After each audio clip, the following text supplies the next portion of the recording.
She was the family's scapegoat for 23 years, until one shattered rib, one stolen opportunity, and one recorded conversation changed everything. What didn't they know? Alina wasn't broken. She was just getting started. The kitchen smelled of burnt toast and lavender air freshener, an odd combination that somehow made the air heavier than it should have been. It used to be the heart of the house, filled with laughter, clinking mugs, and late-night ice cream secrets. But today, it felt like a war zone waiting for a spark. A single breath could set everything ablaze. Alina stood at the edge of the countertop, clutching a glass of water, trying to keep her hand from shaking.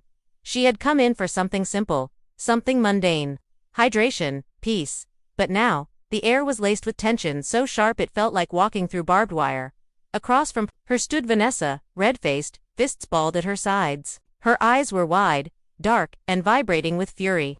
"I told you not to touch my things," she screamed, her voice slicing through the silence like shattered porcelain. "I didn't," Alina replied, voice barely above a whisper. "I don't even go in your room. I just came for water." Vanessa snarled, shoving a chair aside. It scraped loudly against the tiled floor. Then, without warning, she lunged. The elbow hit Alina's ribs hard and fast, the pain and explosion behind her eyes. A sickening crack followed. Alina gasped, knees buckling, the glass slipping from her hand and smashing into fragments on the floor. "Mom," Alina cried, the pain surging like fire ants crawling up her spine. "She hurt me. Something's not right. I can't." From the living room came the worst sound of all, indifference. "Oh honey, not again," her mother called lazily, not even looking up from the TV. "She didn't mean it." "Don't be dramatic." Alina stared toward the hallway, eyes wide, pleading. But her mother didn't move. She didn't ask what had happened, didn't look at Alina's face, twisted in pain. "She's got a job interview coming up," her mother added with a sigh. "Don't ruin her chances." Alina staggered to her room, breath short, ribs screaming. She collapsed on her bed, cradling her side. Her phone sat beside her, screen cracked but functional. She wanted to call someone, anyone. But who? She had no insurance, no savings, no allies. At 23, Alina had worked part-time, studied part-time, and carried the full weight of a family that treated her like an afterthought. Vanessa was 25, jobless, and furious at the world. Yet somehow, she was the golden child. That night, Alina wheezed with every breath, recording the bruises, the swelling, the gasp that escaped whenever she moved. She documented it all, Mom's voice telling her not to call the cops, the shattered glass on the kitchen floor, the broken silence of years of abuse. Vanessa didn't apologize. She laughed the next morning, humming as she sipped orange juice Alina had bought. "You always bruise like a peach," she said with a smirk. But Alina didn't break this time. She didn't cry or yell. She planned, because this time, she remembered something crucial. Vanessa had something to lose now, a future. And Alina had something better, proof. She walked to the nearest urgent care, her breath short and shallow. The doctor's brow furrowed when she said she had fallen, but he didn't. The X-ray confirmed a fractured rib. She paid with a borrowed credit card, then limped home, determination simmering beneath her pain. That evening, Vanessa left her laptop open on the dining table. Alina saw the resume. The job reference. Ms. Carmichael, the professor Vanessa had cursed out online 2 years ago. Alina snapped a picture. Later that night, Alina made a call to HR at the publishing company. She didn't lie. She didn't exaggerate. She sent everything. And ended the email with one line. "This is the kind of person you're considering to represent your brand." The next morning, Vanessa stormed in early, her face a storm of disbelief and rage. "Someone sabotaged me," she yelled. Mom looked horrified, not at the assault, but that Vanessa had been exposed. "Who would do that to you, sweetie?" she asked, stroking her hair. Vanessa's eyes landed on Alina. "You," she hissed. Alina tilted her head, calm and unwavering. Funny how the truth always comes back around. That was just the beginning. The story was no longer about being the victim. It was about becoming the author. And Alina, she was just getting started. Vanessa's tantrum echoed through the walls, long after she'd stormed off, leaving a trail of broken glass and louder accusations. Alina didn't bother cleaning it up. She had crossed an invisible threshold, and now, every act of silence was no longer surrendered, was calculation. For days, she moved like a ghost in the house. No arguments, no eye contact. She kept her door locked and phone always charged. Every moment was now a strategy. She spent her evenings documenting, organizing every receipt, every text message, every bank transfer that pointed to years of financial manipulation. The more she dug, the more she uncovered. Her mother had siphoned money from Elena's student loans. Vanessa had redirected one of Elena's freelance payments to her account. There were even social media posts from old friends Vanessa had stolen or driven away, resurfacing now like forgotten artifacts. But amidst the fury and betrayal, something unexpected happened. On the third day, Elena limped to the park just a few blocks away. She needed air, space, a break from the noise. The late afternoon sun filtered through trees as she sat on a secluded bench, notebook in hand, scribbling thoughts she hadn't dared voice. "Hey, are you okay?" a voice asked gently. She looked up and saw someone she hadn't seen in almost a year. Jace Carter. He'd been a classmate from a media studies elective, someone who always arrived early and stayed late. He had a calmness that disarmed you, and a gaze that felt like it read between lines. Elena tried to force a smile. "Yeah, I mean, not really, but I'm managing." Jace studied her for a beat too long, then sat beside her. "That's not just a limp. Something happened." She hesitated, then told him the condensed version, the bruised ribs, the shouting, the silence. Not everything, but enough. He didn't interrupt. He didn't tee off her cliches. When she finished, he handed her a cold bottle of water. "You're stronger than all of them. You know that, right?" he said. For the first time in days, Elena felt her breath come easier. They walked together that evening. She didn't tell him about the HR email or the documentation. But his presence gave her something she hadn't expected: clarity, and a reminder that not everyone in the world wanted to break her. Back at home, the storm brewed. Vanessa hadn't heard back from any of her job leads. Rejection after rejection had begun pouring in. She was spiraling, slamming doors, yelling at their mother, blaming Elena for every bad thing in her life. Elena stayed quiet until she couldn't. The tipping point came one night when Vanessa banged on Elena's door at 2 a.m., screaming incoherently. Their mother followed, slurring half-hearted reprimands. More annoyed at the noise than the aggression, Elena recorded it all: every scream, every threat, every denial. The next morning, she sent another email, this time to the legal aid organization she had quietly contacted. The financial abuse, the documented neglect, the physical assault, it all formed a paper trail years in the making. They called her back within hours. "You have a strong case," the lawyer said. "And if you're willing, we'll help you file a restraining order and pursue legal action." Elena agreed. But first, she had to secure her future. She went to the bank and accessed the trust her grandfather had quietly left her. The documents were all there. At 18, the house had been signed over to her name. She had never known. Her mother had conveniently forgotten to mention it. Now, Elena knew everything, and she had one more thing to do. Before setting the final plan in motion, she emailed the university she had deferred to. A full scholarship offer was still on record. All she needed to do was say yes, and she did. Not with guilt, not with fear, but with a trembling sense of freedom she hadn't known since childhood. As she hit send, her phone buzzed. A message from Jace. "Hey, I'm really glad I ran into you. Want to get coffee this weekend? Just ... As two people who deserve a break from chaos, Elena smiled. Maybe peace was possible. Maybe love wasn't just for people who hadn't been broken. But first, she had to finish what she started. The real reckoning was still to come. The days that followed moved like chess, each one a carefully calculated move, each decision made with the weight of consequence. Elena no longer operated on instinct. She operated on strategy, fueled by the years of being silenced, sidelined, and shattered. She met with the legal aid attorney in person. The office was modest but clean, tucked above a local bookstore. The lawyer, a soft-spoken woman named Ami Patel, reviewed the file Elena had built. Her eyes narrowed at the documentation: photos, recordings, bank records, medical scans. "You've built a bulletproof case," Amina said. Elena blinked slowly. "I didn't mean to, I just ... couldn't let it go this time." "You didn't build this case out of revenge. You built it to survive. That's different." With Amina's help, Elena filed a restraining order against Vanessa. She also initiated proceedings for financial restitution from both her parents. There would be court appearances. There would be exposure. But Elena no longer feared the consequences. She feared invisibility more.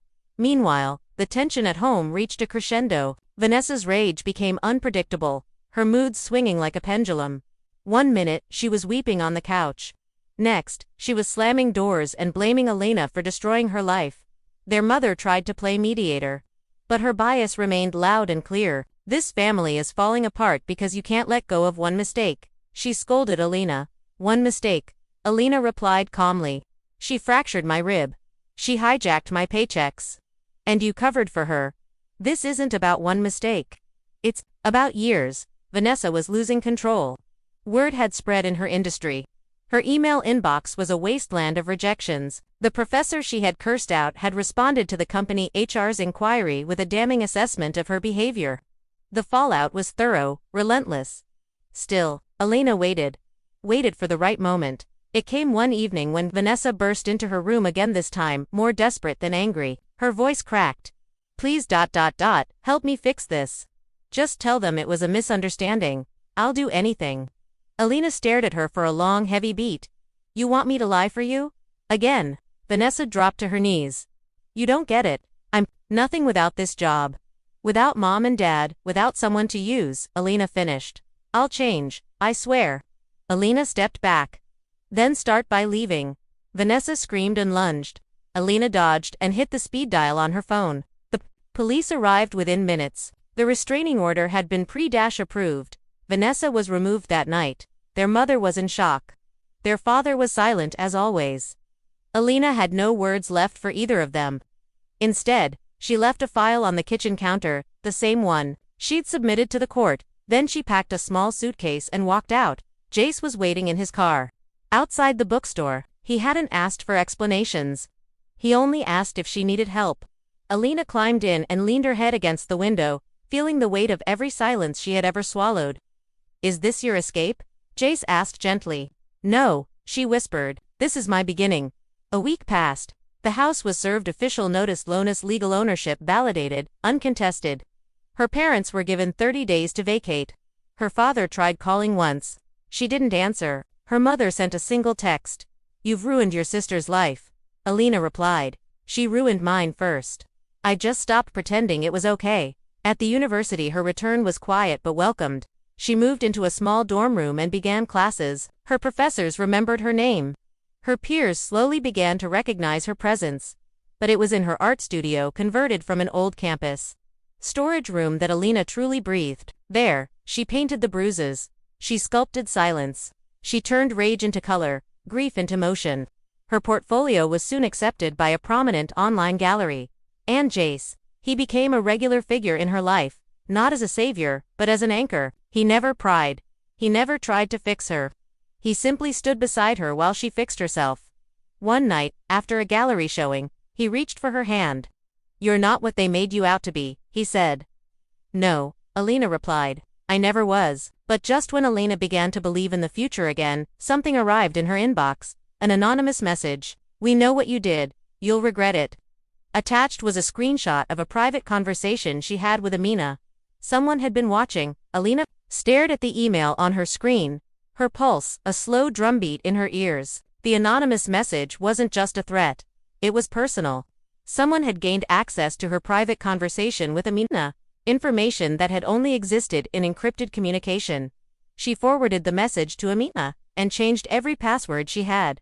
Later that evening, Amina called. "The leak didn't come from us. I checked with our tech team. Your files were secure when they left our end." That meant one thing. Someone had been inside her accounts. She scanned her memory, searching for any missed clues. She hadn't been back to the house. Her devices were clean. Jace had helped her set up two-factor authentication on everything. She was careful. So how? And then it hit her. Weeks ago, in a moment of desperation, she'd borrowed her mother's old tablet to scan one last legal document. The device had synced her email by default. She'd removed it, she thought. But what if someone had found a way in before she did? She texted Jace. "Need your tech brain. Urgent." They met in the studio within the hour. Elena showed him the email, the conversation log. Jace's calm expression hardened. This wasn't just someone snooping. This was targeted. Traced through an old device you forgot. "It's probably your mother or someone working with her." Elena felt the room spin. "They're trying to scare me. Or discredit me. Or bait you." Into backing off, Jace replied. But you're not backing off, right? Alina met his gaze. Not a chance. Amina filed a cybercrime report.